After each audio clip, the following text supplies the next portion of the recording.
पहले तो जो कृषि सुधार विधेयक 2020 देश के यशस्वी प्रधानमंत्री माननीय नरेंद्र मोदी जी ने दोनों सदनों में पारित करके आजादी के बाद पहली बार देश को ऐसा सशक्त नेतृत्व मिला जिसने किसान और कृषि के विकास के लिए ऐतिहासिक फैसले लिए। इस देश के अंदर कृषि ही एकमात्र ऐसा क्षेत्र था जिसका विकास दर न्यूनतम था। आजादी के बाद बाकी सभी क्षेत्रों में विकास हुआ, लेकिन इस देश का किसान, और ये जो आंदोलन जब शुरू हुआ इस विधेयक के पारित होने के बाद, कृषि सुधार विधेयक 2020, तो यहाँ पर कुछ बातें थी और हमने भी किसान मोर्चा के नाते उन बातों का समर्थन किया था। एमएसपी की बात हुई थी, किसानों की भूमि की सुरक्षा की बात हुई थी, और माननीय प्रधानमंत्री जी ने तुरंत बयान जारी करके कहा था कि एमएसपी एज इट इज जारी रहेगा, इसमें कोई परिवर्तन नहीं होगा। किसान की भूमि, ये जो बिल है ये उसकी उपज के बारे में, उसकी भूमि के बारे में कोई भी ऐसा उसमें फैक्टर नहीं था।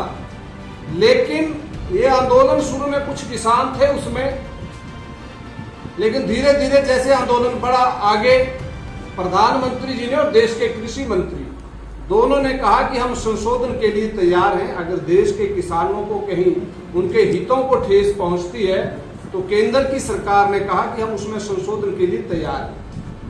लेकिन जैसे जैसे ये आंदोलन आगे बढ़ा, इसमें कुछ राष्ट्र विरोधी ताकतें, खालिस्तान मूवमेंट के नारे लगाने वाले लोग और जो एजेंट्स थे जिन्होंने कांग्रेस के समय उनके प्रधानमंत्री कहते थे कि हम केंद्र से 1 रुपया भेजते हैं, लेकिन वो गांव तक जाते जाते 16 पैसे ही पहुंचते हैं। अब इस आंदोलन में वो लोग, वो बिचौलिए बचे हैं जो बीच के 84 पैसे खाते थे। किसानों के, बागबानों के और मजदूरों के पैसे का दुरुपयोग करते थे। अब इस आंदोलन में मात्र वो लोग बचे हैं, सारे टेंट खाली हैं। और इस देश का अगर आप देखेंगे एक वर्ष में जो कृषि का उत्पाद है वो 18% बढ़ा है, हमारा एक्सपोर्ट बढ़ा है, किसान का स्तर बढ़ा है। और माननीय प्रधानमंत्री जी ने किसान सम्मान निधि, जो इस देश का किसान जिसके पास कभी उन्नत किस्म का बीज खरीदने के लिए 500 रुपया नहीं होता था, वो आत्महत्या करता था, ऐसे किसानों के हित में देश के प्रधानमंत्री माननीय नरेंद्र मोदी जी ने किसान सम्मान निधि जारी करके 9,82,00,000 इस देश के गरीब किसानों के खाते में वर्ष में 3 बार 2-2 हजार रुपया जारी करके कुल 6,000 रुपया ऐसे गरीब किसानों के खाते में जारी किया है किसान सम्मान निधि के नाते, ताकि वो अपने छोटे छोटे हितों की रक्षा कर सके।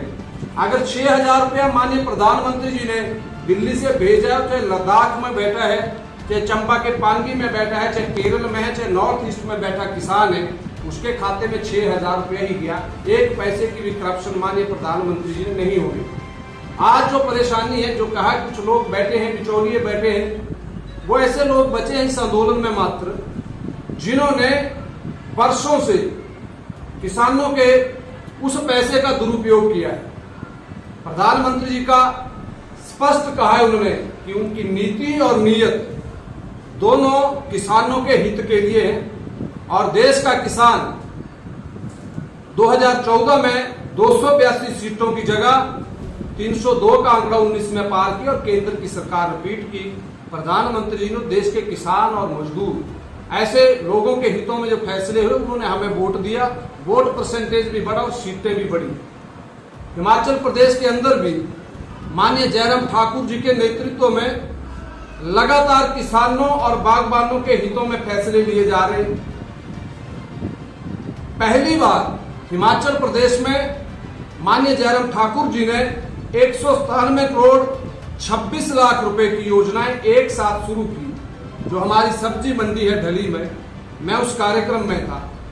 तो आज जो लोग प्रश्न उठा रहे, जिनको बागबानों की चिंता हो रही है, हमने उनसे पूछा कि वो किसी भी मंच पर आकर बताएं कि उनकी इतने वर्षों तक सरकारें रही, कब उन्होंने इतना बड़ा बजट कृषि मंडियों के विकास के लिए, नवीनीकरण के लिए कब उन्होंने इतने बजट का प्रावधान किया है। माननीय जयराम ठाकुर